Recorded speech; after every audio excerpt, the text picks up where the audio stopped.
జనవరిలో టెట్ 3 నుంచి 31 తేదీ వరకు పరీక్షలు, ఈ నెల 15 నుంచి 29 వరకు దరఖాస్తుల స్వీకరణ. నోటిఫికేషన్ రిలీజ్ చేసినటువంటి పాఠశాల విద్యాశాఖ ఇన్ సర్వీస్ టీచర్లకు టెట్ తప్పనిసరి. సుప్రీంకోర్టు ఆదేశాల మేరకు నిబంధనలు సవరించినటువంటి ప్రభుత్వం ఉత్తర్వులు జారీ అంటూ చూస్తున్నాం. సో టెట్ రాబోతుంది, జనవరిలో టెట్ ఉంటుందట. సో ఇక్కడ చూద్దాం. రాష్ట్రంలో ఉపాధ్యాయ అర్హత పరీక్ష టెట్ నోటిఫికేషన్ పై నెలకొన్న సందిగ్ధత వీడింది. సాధారణంగా టెట్ నోటిఫికేషన్ కోసం ఉపాధ్యాయ వృత్తిని ఆశించే అభ్యర్థులు మాత్రమే ఎదురు చూసేవారు. కానీ ఈసారి కొందరు ప్రభుత్వ ఉపాధ్యాయులు కూడా ఈ టెట్ నోటిఫికేషన్ కోసం ఎదురు చూడడం విడ్డూరం. విశేషం, రాష్ట్రంలో టెట్ అర్హత లేనటువంటి ఉపాధ్యాయులు 45,000 మంది ఉన్నారు. వీరందరి నిరీక్షణకు తెరదీస్తూ పాఠశాల విద్యాశాఖ director TET chairman Naveen Nicholas గురువారం Telangana teacher eligibility test 2026 notification విడుదల చేశారు. కంప్యూటర్ ఆధారిత టెస్ట్ సిబిటి రూపంలో ఆన్లైన్ విధానంలో నిర్వహించినటువంటి పరీక్షకు ఈ నెల 15 నుంచి 29 వరకు, ఈ నెల 15 నుంచి నవంబర్ 29 వరకు దరఖాస్తులు స్వీకరించాలని పేర్కొన్నారు.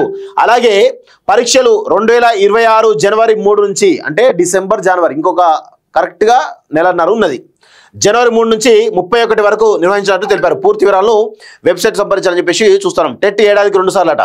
రాష్ట్రంలో ప్రతి సంవత్సరం 2 సార్లు టెట్ జరపాల్సి ఉంటుంది. ఈ ఏడాది జూన్లో తొలి విడత పరీక్షలు నిర్వహించి జూలై 22న ఫలితాలు వెల్లడించారు. మళ్ళీ నవంబర్లో 2వ విడత నోటిఫికేషన్ ఇచ్చారు. ప్రస్తుతం ఉద్యోగాల్లో కొనసాగాలంటే టెట్లో తప్పనిసరిగా అర్హత సాధించాలని సుప్రీంకోర్టు సెప్టెంబర్ 1న తీర్పు వెల్లడించే విషయం తెలిసిందే.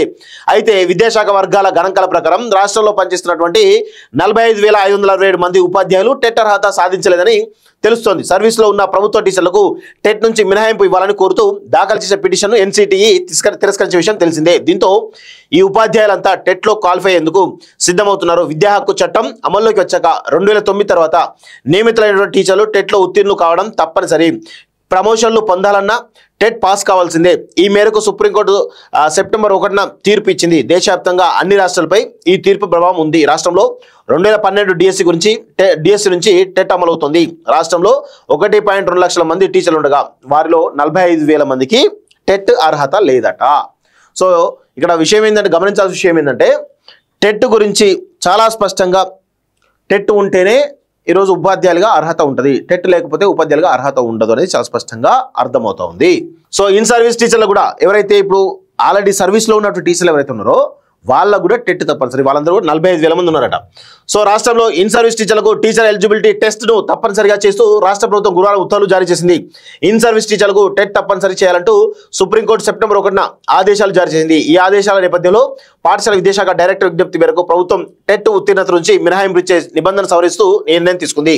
పాత నిబంధన ఇలా: జీవో నెంబర్ 36లోని రూల్ 12 అంటే టెట్ ఉత్తీర్ణత నుంచి మినహాయింపు స్థానంలో కొత్త నిబంధనలు అమలుకు వచ్చాయి. ఆగస్టు 23, 2010 కంటే ముందు కాంపిటెంట్ అథారిటీ ద్వారా నియమించిన ప్రభుత్వ టీచర్లకు టెట్ నుంచి మినహాయింపు ఉండేది. అయితే ప్రైవేట్ స్కూళ్లలో కాంపిటెంట్ అథారిటీ ఆమోదం లేకుండా నియమితులైనటువంటి ఉపాధ్యాయులు టెట్ తప్పనిసరిగా పాస్ కావాలి.